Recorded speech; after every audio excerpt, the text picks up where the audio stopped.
As I'm sure everyone who's played Dark and Darker has figured out by now, this can be a pretty hard game, and is extremely punishing to those who just started out, especially if you're playing alone. If your first few games looked anything like mine did,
then you're in luck, because I have a few tips for making your first few rounds in Dark and Darker a little easier and setting yourself up for success down the line.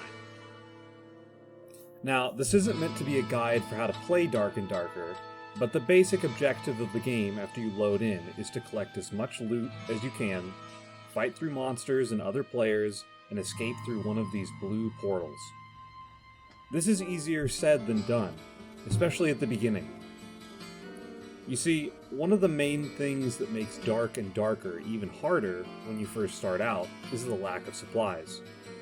Each character starts with no money and no extra equipment beyond their starter loadout.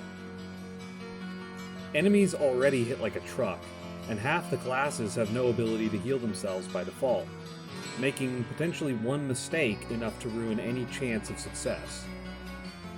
Now, if you're playing with a group, this won't be as much of an issue, as your teammates can help you out. But if you prefer playing alone for the challenge or just to take things at your own pace, bandages and healing potions will make surviving around a whole hell of a lot easier. But if you can't get them without gold, and you can't get gold without surviving around, how do you get yourself going? Well, simple. You just play like a rat. Playing like a rat means playing to get loot, avoid combat, and get out alive.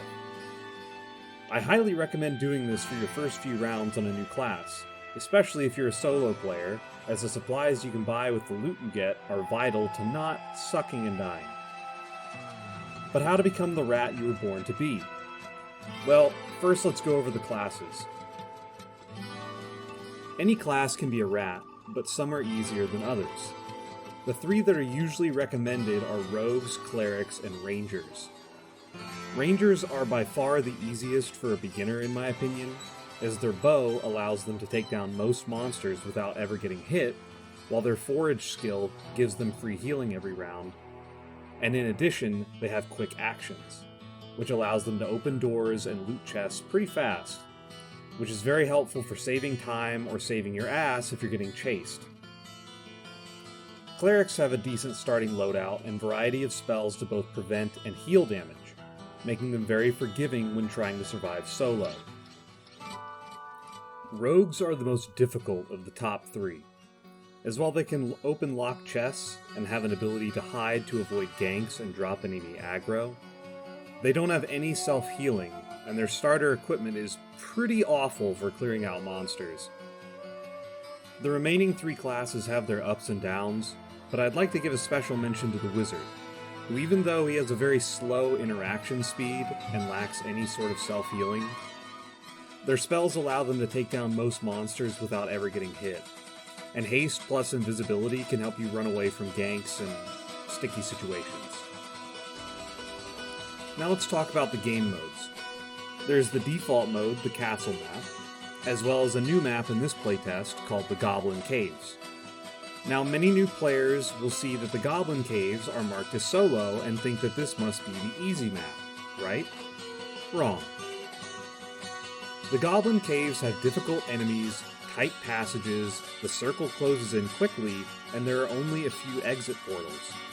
Meaning that if you're playing like a rat and avoiding combat to collect the loot, there's a good chance that by the time you make it to the end, all the portals are gone, and you're screwed.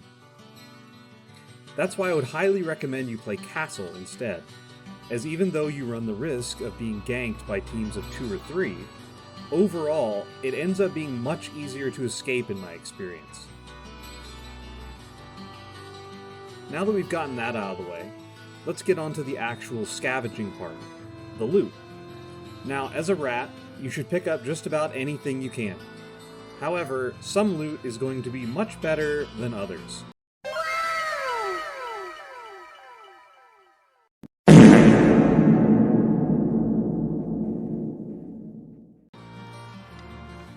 A good rule of thumb is that unless the item is usable for your class or the item in question is magical, meaning it's green quality or better, it's almost never worth taking this over treasure if you have the choice. Treasure means rings, necklaces, goblets, gems, etc. Even poor quality treasures often carry more value per inventory slot than weapons or armor. But where to find treasures, you ask? The easiest place to find them are in pots and urns. They're all over the dungeon, and they seem to drop them fairly often. Try to smash them open whenever you can. The other main places to find treasures are special rooms within the dungeon, such as the library. This is where you'll find a lot of them, usually on shelves lining the walls. You'll want to look out for rooms like this, as well as other secret passages that can often contain more treasures than your average room or hallway.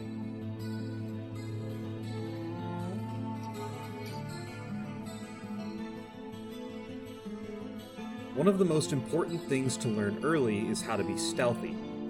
Your goal is not to fight other players or even monsters when you don't have to. Your goal is to get loot and stay alive. That means putting out torches so you're not as visible to other players, and unequipping potions from your belt when you're trying to be stealthy, because those things glow in the dark and will give away your position faster than literally anything else you could do. Crouch or walk when you can, as your footsteps won't be as loud as normal running. It's also important to stay alert and listen for the sounds of enemy players, and learn to move around them or stay still and hide in the shadows until they pass you by. Also, be prepared to run if they spot you, and slam every door in their face if they decide to chase. Another tip for chases: you can put away your weapons by pressing X. This makes you move a lot faster and usually allows you to outrun other players and monsters pretty easily.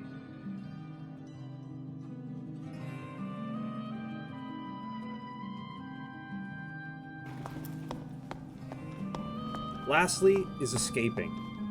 Escaping is surprisingly the easiest part. If you make it to the end of the round when the circle has gotten pretty small, just listen for rumbling sounds and watch the chat log for messages of escape portals appearing. That's the sound of the red or blue obelisks rising up from the ground. The red ones don't take you out of the dungeon, they just take you deeper. So for rat runs, just concentrate on the blue ones for now. There tend to be a lot of them scattered around at the end of the game when the circle has gotten quite small, so it's almost never worth fighting a team for an escape. Instead, just be patient and search for another one. Now that you've escaped with your first haul of loot, what should you do now? Go over to the merchants and sell everything you collected. Then head over to the alchemist and surgeon and buy however many bandages and potions you can afford. You may need to go on a few more runs to really build up a stockpile, but fortunately the basic healing supplies are pretty cheap. Take 2 or 3 bandages and healing potions with you on each normal run, and you'll have much more room to mess up and still succeed. So that's the basic rundown on how to be a rat. I hope these tips were helpful for you and that you enjoyed the video. If you're interested in gameplay and guides for Dark and Darker, be sure to like this video and subscribe, as I'll be making more videos in the future.